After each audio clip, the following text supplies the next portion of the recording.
السلام علیکم، welcome to my channel دعا اینڈ وظائف۔ کیسے ہیں آپ سب؟ جی تو آج کی ہماری ویڈیو سورۃ القلم پارٹ نمبر 2 ترجمہ۔ امید ہے کہ ہمارا رب اس باغ کے بدلہ میں ہمیں اس سے بہتر عطا فرمائے۔ بے شک ہم اپنے رب کی طرف رجوع کرتے ہیں، اسی طرح عذاب ہوتا ہے اور آخرت کا عذاب یقیناً سب سے بڑا ہے۔ کاش کہ وہ لوگ جانتے۔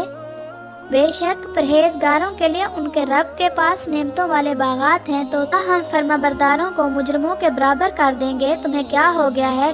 تم کیسے فیصلہ کرتے ہو؟ کیا تمہارے پاس کوئی کتاب ہے جس میں تم یہ پڑھتے ہو کہ اس میں تمہارے لیے وہ کچھ لکھا ہے جو تم پسند کرتے ہو؟ کیا تمہارے لیے ہمارے ذمہ کچھ قسمیں ہیں جو قیامت تک باقی رہنے والی ہیں کہ تمہارے لیے وہ کچھ ہوگا جس کا تم فیصلہ کرو گے؟ ان سے پوچھیں کہ ان میں سے کون سا اس کا ذمہ دار ہے یا ان کے اور بھی شریک ہیں، تو اپنے ان شریکوں کو لے آئیں اگر وہ سچے ہیں۔ جس دن پنڈلی کھول دی جائے گی اور انہیں سجدے کے لیے بلایا جائے گا تو وہ سجدہ نہ کر سکیں گے، ان کی آنکھیں جھکی ہوں گی، ان پر ذلت چھائی رہے گی، حالانکہ وہ دنیا میں سجدہ کے لیے بلائے جاتے تھے۔ اور جب کہ وہ صحیح سالم تھے تو آپ مجھے اور اسے چھوڑ دیں جو اس کلام کو جھٹلا رہا ہے، ہم انہیں آہستہ آہستہ تباہی کی طرف لے جائیں گے، اسی طرح کہ انہیں معلوم بھی نہیں ہوگا، اور انہیں مہلت دے رہا ہوں۔ بے شک میری تدبیر بہت مضبوط ہے۔ آپ ان سے کوئی اجر مانگتے ہیں کہ وہ تاوان کے بوجھ سے دبے جا رہے ہیں، یا ان کے پاس غیب کا علم ہے کہ جسے وہ لکھ رہے ہیں؟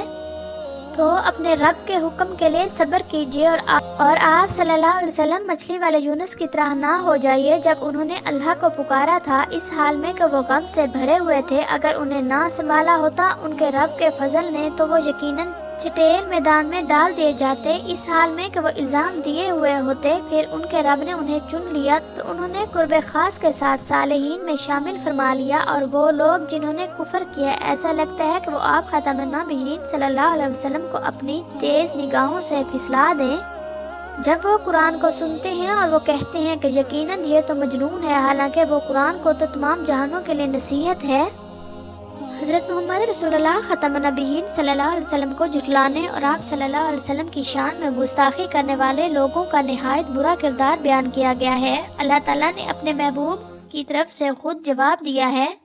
مکہ مکرمہ کے مشرک سردار آپ صلی اللہ علیہ وسلم کو دین کی تبلیغ سے روکنا چاہتے تھے۔ اس صورت میں ان سرداروں کی برائیاں بیان کی گئی ہیں اور بتایا گیا ہے کہ جن لوگوں میں ایسی برائیاں موجود ہوں ان سے بھلائی کی توقع نہیں رکھنی چاہیے۔ جو لوگ بھی ایسے کردار کے پیچھے چلیں گے وہ ذلیل اور رسوا ہوں گے۔ اس صورت میں باغ والوں کا واقعہ بیان ہوا ہے جنہوں نے کنجوسی کی تو اللہ تعالیٰ ان کا باغ تباہ کر دیا۔ ان لوگوں کو آخرت کے انجام کا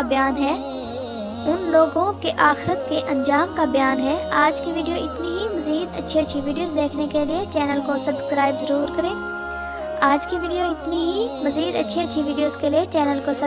ضرور کریں۔ لائکس اور کمنٹس کرنا نہ بھولیں۔ جزاک اللہ خیرن کثیرا۔